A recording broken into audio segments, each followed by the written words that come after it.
faith of any kind always comes by hearing. You didn't believe you were dumb till you heard you were dumb. You didn't believe you couldn't learn till you heard somebody say you couldn't learn. Your unbelief is a result of something you heard about yourself. And the more you heard it and rehearsed it and even argued about it and said you didn't believe it, every time you face a challenge, tell me the truth, don't those voices come back up? Every time you hit a low place, don't those voices come back up again? And you will never completely be healed or whole until you change the voice inside of your own head. And nobody can do this but you. You've got to make some conscious effort to begin to work to develop you. Start listening to tapes on a daily basis to begin to recondition your mind, to retrain your thinking. Listen to things that can empower you, that can enable you to create a new reality for yourself and a new life for yourself. You might appear to be strange around most people. Don't expect it to make sense to anybody why you've got to do this, why you have got to go. Why? I don't understand. You don't have to. I'm going for me. This is something I have got to do. How would an abundant person think? Write it down, dude, and fire and wire those thoughts in your brain and install the hardware. Keep doing it with attention and intention. It becomes the new voice in your head. It becomes a software program. And before you reach for your cell phone and start scrolling through your social media, close your eyes and rehearse in your mind how that person would walk, how they would breathe, how they would smile, how they would greet people, how they would be on Zoom calls, how would they be in traffic, how would they be at dinner. And the act of closing your eyes and mentally rehearsing the act, if you're truly present, the brain does not know the difference between the real life experience and what you're imagining. In fact, just a little bit of time, you start to install the neurological hardware to look like you already did it. You must have faith. You've got to believe in yourself. You've got to believe in your abilities, your ideas, unquestionably. You've got some idea, some dream that you might have to go back and brush it off and look at it again and say, I've got to do this. This is what I'm supposed to do. This is why I showed up. You've got to talk to yourself day in and day out, selling yourself on you and on your potentials. And all I want you to do every day is just say to yourself, when you feel that inner negative conversation saying you can't do it, just say, it's possible.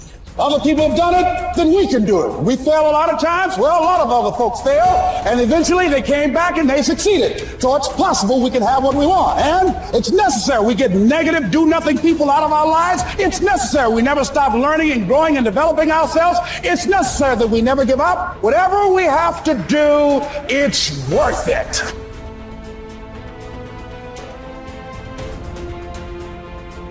You have power over your mind, not outside events.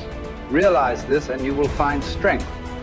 When you arise in the morning, think of what a privilege it is to be alive, to think, to enjoy, to love. The soul of a man harms itself, first and foremost, when it becomes, as far as it can, a separate growth, a sort of tumor on the universe. Because to resent anything that happens is to separate oneself in revolt from nature, which holds in collective embrace the particular natures of all other things. Yes, keep on degrading yourself, soul. But soon your chance at dignity will be gone. Everyone gets one life. Yours is almost used up, and instead of treating yourself with respect, you have entrusted your own happiness to the souls of others. Everything of the body is a river. Everything of the soul is dream and vapor. Life is war and the abode of a stranger. The only fame after death is oblivion. Forget everything else. Keep hold of this alone and remember it. Each of us lives only now, this brief instant. The rest has been lived already or is impossible to see. The span we live is small Small as the corner of the earth in which we live it. Small as even the greatest renown, passed from mouth to mouth by short-lived stick figures, ignorant alike of themselves and those long dead. It's the programs in the first 7 years of your life that actually started in the last trimester before you were born. The fetus is already learning. I go, these programs downloaded in the first 7 years control the character of your life. And I go, okay, what programs did you get? I go, well, wait a minute. What program did you get before you were born? Your life is run by programs and you have no conscious awareness of these programs because your conscious mind wasn't working when the downloads were occurring. So all of a sudden I say, now we have a problem. I go, you've been programmed, you don't even know what the hell the programs are. 95% of your life is coming from the programs. Your life is a printout of your programs. Look at your life right now and recognize the things that you like that come into your life. They didn't get there by accident. They came in there because you have a program to, have those things. The things that you wish or desire, but you have to work hard, sweat over it, put effort into it. Why are you working so hard? And the answer is, whatever program you downloaded doesn't support that. And you're trying to override the program with the conscious mind. And I go, well, here's the problem. The conscious mind only working 5%, the program 95%. That's one problem right there, mathematically. That's a problem. Let me give you another mathematical. The subconscious is 1 million times more powerfully computed than the conscious mind. So I say, now do the math. How effective is your conscious mind at overriding the subconscious? I say it works 5% of the time with a miniature computer. And I go, wow, that's your problem. I go, the only way you can override the program is not play the program, and that's when we said stay mindful. And then we then said, well, that's going to be difficult because we have to think. So there's only one way out. Reprogram the subconscious mind. If you would put wishes and desire programs into the subconscious mind, that means that that program will be operating 95% of the day. Meaning, whether your conscious mind is in control saying, these are my wishes and desires, or the conscious mind's thinking, then the subconscious mind comes in and says, these are my wishes and desires, then guess what? Then 100% of your life you're living wishes and desires. And therefore, all of a sudden, then the work has to come back to each of us as individuals. Each of us got programmed. Each of us is manifesting that program.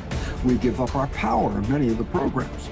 A fine example is, you were sick as a kid, and just like your parents and any other family members, when you were sick, you went to the doctor. And I go, that's a habit. I said, what does it mean? It says, you learn this in the first 7 years. The program, it says, when you're sick, you give up this power and you go to that doctor and you accept the doctor as the power over you. Because when it came to health, it's like, no, you don't do it. The doctor does it.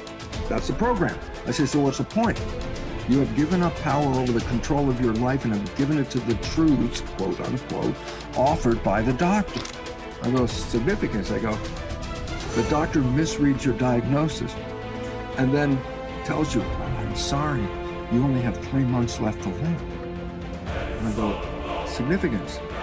95% of the day, the program says the doctor is the correct one, the truth. What do I know? The doctor knows. What do I know?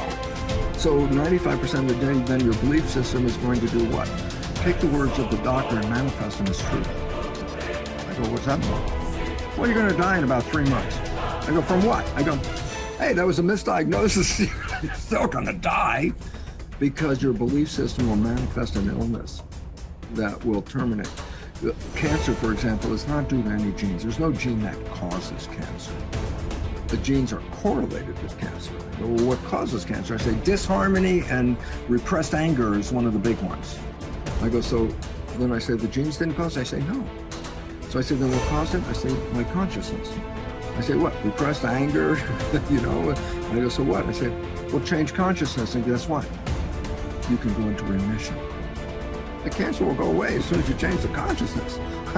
And all of a sudden it's like, I thought I was a victim of the genes. I said, that's a program. And that is totally incorrect.